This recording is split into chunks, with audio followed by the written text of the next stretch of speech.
안녕하십니까, 장감독입니다. 자, 오늘 오늘 제가 이야기할 헤드폰은 DT990 프로입니다. DT990 프로. 현재 베어 다이나믹 DT990 프로 정품, 현재 최저가가 23만 9천 원으로 되어 있네요. 최저가가 지금 뭐 20만 원대 헤드폰에 대한 얘기를 왜 오늘 하려고 하느냐. 이제 핵심 포인트는 이거죠. 20만 원대 중반에 우리는 과연 어떤 헤드폰을 선택할 수 있고, 그리고 거기서 이 DT90 프로는 도대체 어떤 포지션이길래 리뷰도 별로 없어요. 얘는 존재감이 그다지 없습니다. 그 사람들 사이에서 20만 원 중반대 이렇게 추천하는 제품 중에서 좀 빠져 있어요. 차라리 같은 비슷한 가격대에서 HD599, 물론 제가 색깔 이렇게 엉망으로 칠해가지고 이렇게 좀 지저분해 보이지만, HD599는 뭐 최근에 공동 구매도 하고, 또 제나이저가 또 국내에서 그 위상이 또 높다 보니까 이 사람들이 굉장히 이걸 사서 만족하는 분들이 많았어요. 얘도 20만 원대 중반대죠. 하여튼 30만 원이 안 되는 가격으로 구입할 수 있는 고성능 하이파이 헤드폰에 들어가죠. 근데 얘는 뭐 같은 제품군이죠. 가격대로 따지면 같은 레벨군에 있는데 그다지 언급이 없어요. 그 이유가 이 베어 다이나믹이라는 회사가 국내에서 인기가 좀 많이 없어서 그럴 수 있습니다. 베어 다이나믹의 제가 자랑하는 헤드폰은 여기 있네요. 1세대. 예, 요즘 3세대까지 나온 걸로 알고 있는데 T1 테슬라 드라이버가 들어있다고 하죠. 이 안에 굉장히 독특하게 생긴 어떻게 보면 그 전기하면 테슬라, 요즘 전기차로도 유명하지만 그 에디슨과 굉장히 그 사이가 당시에 안 좋았고 천재, 비혼의 천재로 불리는 테슬라의 이름을 딴 어떤 전기의 어떤 대명사죠. 테슬라 드라이버를 내장한 T1이 되게 클래식하고 매니아도 많은 헤드폰입니다. 어떤 분들은 이 9세대 T1 1세대를 되게 좋아하시는 분들도 많고요. 특히 이게 지금 싸요. 새 거 사도 한 60만 원대로 사는 걸로 제가 알고 있습니다. 이 T1은. 근데 의외로 사람들이 강추하는 헤드폰 안에 못 들어가요. 그거에 대한 얘기를 하려고 하는 거죠. 왜 베어 다이나믹은 한국에서 찬밥인가? 사실 찬밥 받을 만한 브랜드도 아니고 굉장히 좋거든요. 소리가. 우선 가장 그냥 기초적인 상식 하나. 다이나믹 드라이버를 최초로 만든 회사는 독일의 베어 다이나믹이다. 그래서 이름이 다이나믹이죠. 다른 이유가 없습니다. 이게 베어 다이나믹 브랜드겠죠. 최초로 만들었어요. 저도 그 공부하면서 알게 됐습니다. 그리고 전 세계 음향기기 중에 엔지니어들은 이 초창기, 요즘까지도 아마 그럴걸요? 베어 다이나믹의 헤드폰을 거의 레퍼런스로 쓰고 있죠. 저는 해외 뮤지션들 공연에서 아주 자주 봅니다. 베어 다이나믹 헤드폰을 공식적으로 사용하고 있는 뮤지션들의 어떤 공연 모습들. 왜 한국에서는 이렇게 대단한 회사가 인기가 없느냐? 저는 이렇게 봅니다. 어떤 소리의 유행이 바뀐 거라고 생각을 하는 거죠.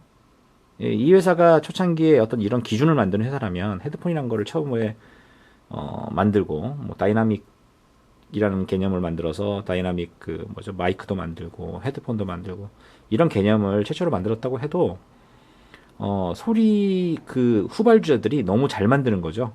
너무 잘 만들고, 그리고 이 회사는 안 그래 그렇게 뭐 열심히 마케팅을 안 해도 기본적으로 인정이 되는 어느 정도의 그 레벨이 있다 보니까 우리가 그 마케팅이 안 됐기 때문에 유명하지 않다라고 착각할 수 있는 거죠. 그냥 사실은 굳이 안 해도 팔리는 그런 류의 회사 제품인데, 그리고 그런 레벨의 제품인데, 그러면 막상 이 두 개만 놓고 제가 비교를 한번 해볼게요.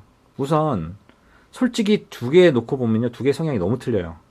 뭐가 좋다라고 뭐가 나쁘다고 하면은 그거는 분명히 이걸 소유하신 분들이나 이걸 소유하신 분들이 저한테 굉장히 나쁜 소리를 하실 것 같아서 제가 그렇게는 말 못하겠고요. 그냥 제가 느낀 대로만 말씀드리면 얘도 가격 대비해서 굉장히 편안한 장점이 있어요. 장점만 말씀드리면 얘는 귀가 되게 편안해요. 귀 압박감도 없고, 얘는 그게 좀 약간 그거보다 단점입니다. 귀가 편안하지 않아요, 솔직히. 약간 좀 압박이 있습니다. 이게 좀 너무 단단하다 그러나? 그래서 약간은 조금 좀 착용감이 조금은 갑갑한 느낌이 있어요. 이게 오픈형인데도 불구하고. 얘도 오픈형이죠, 물론. 저는 오픈형만 사용합니다. 여기서 제가 오픈형 아닌 건 소니 저 옛날 거죠. 하지만 한때 그래도 큰 소리 쳤던 모니터링 헤드폰. 제만 오픈형이 아니고 저는 대부분 오픈형만 씁니다. 오픈형만 쓰는 이유는 일단은 귀가 시원해요. 귀가 시원하고 소리가 좀 더 자연스럽고 이 안에서 소리가 맴돌질 않아서 그래서 저는 오픈형을 쓰는데 오픈형에 더 단점이 있죠. 베이스가 굉장히 단단하지 못해질 수 있다라는 단점을 갖고 있는데 요즘 뭐 기술이 다 좋은데 뭐 그거 가지고 뭐 건들 필요가 있을까? 이 오픈형인데도 불구하고 엄청난 베이스를 갖고 있는 유토피아 같은 것도 있고요. 얘도 뭐 아리아도 베이스 그렇게 남부럽지 않습니다. 자, 하지만 성향상 오픈형은 베이스가 좀 단단해질 수 없는 약점을 갖고 있죠. 그런데 패브릭이고 다 좋은데 약간은 HD 999에 비해서 좀 답답하다. 조금은 여기가 좀 답답하다. 자, 그런데 다른 얘기를 해보겠습니다. 음질 얘기를 해보면요. HD 999의 장점이 참 많은데도 불구하고 저렴한 가격에 하이파이의 어떤 기준에 어떤 해당하는 소리를 내주는 건 사실이에요.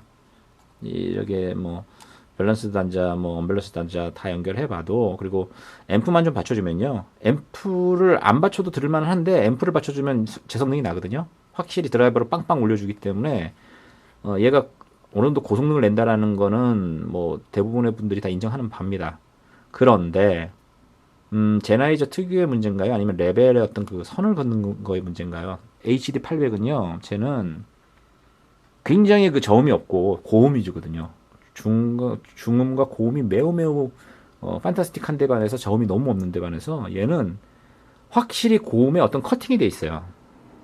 소리의 저음부터 고음까지 있다면 이 부분이 없습니다. 그냥 아예 존재는 하는데 풍부하지 않아요.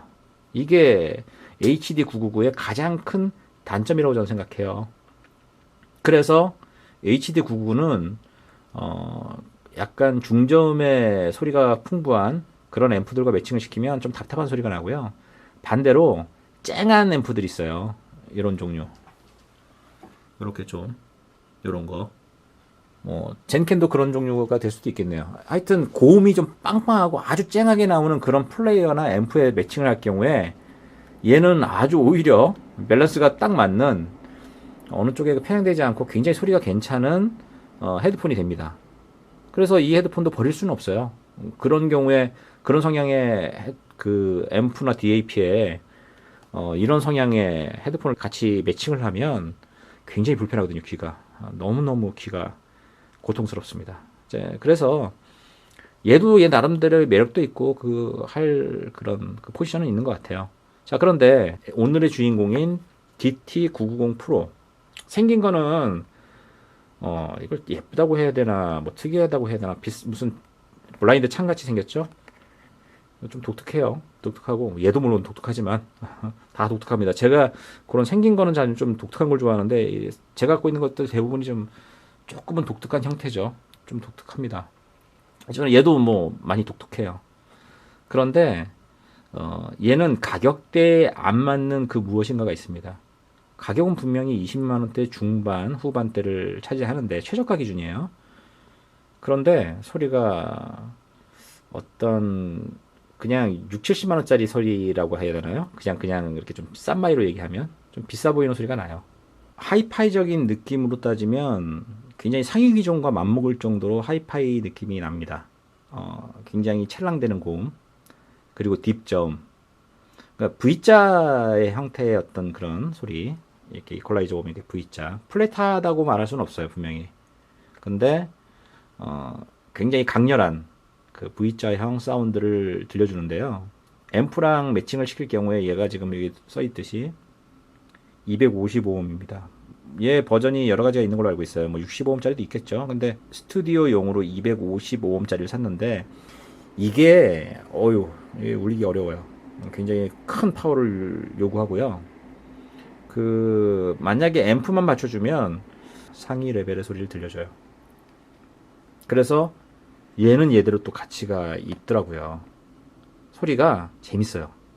소리가 재밌고 정말 부담 없이 예를 들어서 100만 원이 넘는 가격의 헤드폰이라면 아무 데나 이렇게 포켓에 집어넣기도 좀 그렇잖아요. 막 긁히는 것도 부담스럽고 또 뭐 갖고 다니다가 뭐 부러질까 봐 겁도 나고 얘는 좀 튼튼하고 그런 식으로 따지면 정말 부담이 없죠. 그래서 스튜디오용으로 나온 거라고 생각을 해요. 그 특별한 멋도 없는 이유도 그런 이유겠죠. 이게 보면 쇠로 돼 있습니다. 이게 플라스틱 같지만 쇠예요, 쇠. 확실히 오래 쓸 수 있게끔 만들어 놓은 거죠. 내구성도 아마 단단할 거예요. 내구성도 아주 견고할 거라고 생각하는데 사운드가 굉장히 이 위에 형인 T1보다 어떻게 보면 플래그십이죠. 이쪽 계통에서는 베어 다이나믹 헤드폰 중에서는 가장 맏형인데 T1과는 성향이 너무너무 다르면서 굉장히 팝에 어울리고 락에 어울리고 일반적인 우리가 흔히 듣는 그런 평범한 음악들 클래식이 아닌 클래식도 물론 뭐 다 들을 수는 있는데 클래식 하면 얘예요. 그냥 얘는 밑도 끝도 없이 클래식입니다. 얘로 뭔가 대중성 있는 음악을 들으면 확실히 심심해요.